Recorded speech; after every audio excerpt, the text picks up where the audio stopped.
This is NextGen TV. I'm Brian Dolby and I'm talking to Rohit Talwar of Fast Future. Rohit, you've just given a very different presentation, License to Thrill. Just give us some of the highlights of what you were talking about at the event today.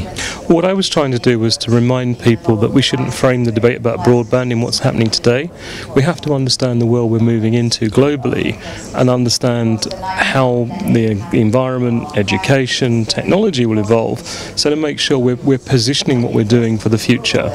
I also gave some examples of the industries that could be enabled by broadband, some of the things that could get society interested, and then I focused on a case study around travel and tourism, which is something we all understand, to show just how it could be transformed through effective use of broadband. Yeah, tell us about the case study. That was fascinating. Well, what's fascinating now is that today we're all used to travelling. We're beginning to get more information to our mobile phones, and we're starting to see an electronic connection to travel. But that's going to be transformed completely. As I pass through the airport, broadband will enable me to look at what restaurants there are through an augmented reality app. I can already do that in Copenhagen Airport. It will enable me to move from check-in through security onto the plane without ever having to connect with a human.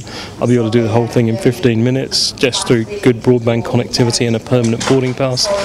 And then if I look to the future, some of the really interesting things that are happening are around enabling me not just to visualize someone else's experience of having visited Lapland, as we heard one of the speakers talking about, but at some point we'll have enough understanding about how to transfer human experience to other individuals. So I'll be able to walk to work in the morning imagining or feeling the experience of someone who's actually visiting the Taj Mahal and reliving it almost in real time. Now that's something that is only going to be enabled by broadband because of the amount of bandwidth you're going to need to do that.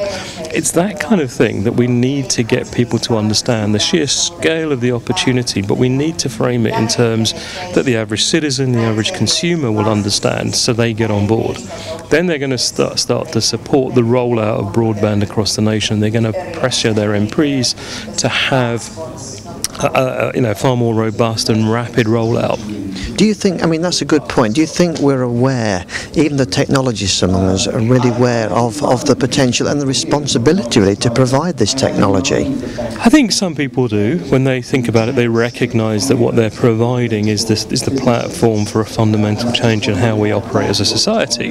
But I think a lot of the time we all have our natural business priorities and we're focused on selling our bit of technology or promoting its merits over someone else's, or making very tough choices about what I have to do tomorrow.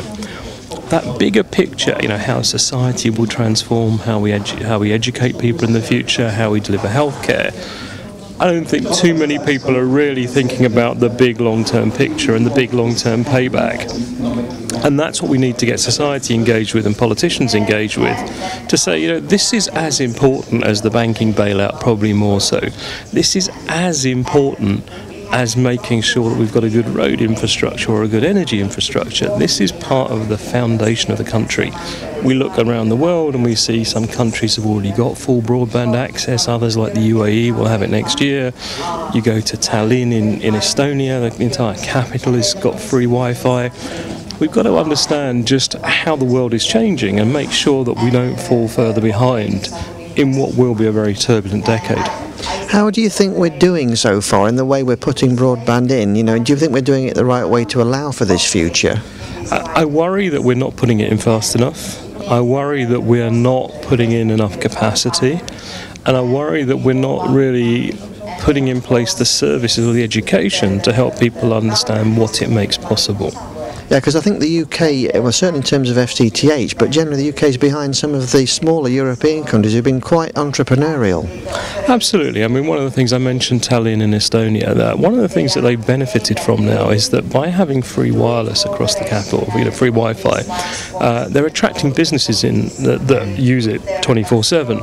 They're also getting some unexpected benefits. So, for example, in the conference industry, people are saying, actually, I can save myself several €1,000s by putting my corporate or my association conference in Tallinn and not having to pay for wireless, whether it's for the exhibitors or for the delegates, and that changes the whole economics of an event for people. So it's giving them a big boost in that sector. You can't book an event in Tallinn at the moment. So people who are making this step aren't always aware of all the benefits, but they're recognising the value of doing it, and they're recognising the value of the platform it creates to then allow the imaginations of society to take over and to come up with innovative ways of using it. Yeah, it sounds like we've got a challenging but potentially tremendously exciting future ahead. I think it's the excitement that we need to focus on. I think we can't keep bashing politicians around the head for not doing it. I think we've got to get them excited about what's possible. We need to get them ever so slightly scared about what our competition globally are doing, but then we need to get them motivated to say, in the same way as we've had to borrow some money to fund the bailout and to cover off our debts. Well, actually, if you were to put it to society in the right terms, I think most people would support borrowing money or raising public funds to do something this specific, which is to get good broadband access to the whole of society. Well, great to talk to you, and thanks for giving this presentation. I don't think I've ever spoken to someone in a telecoms event giving a presentation called License to Thrill, but you certainly did. Thank you. My pleasure.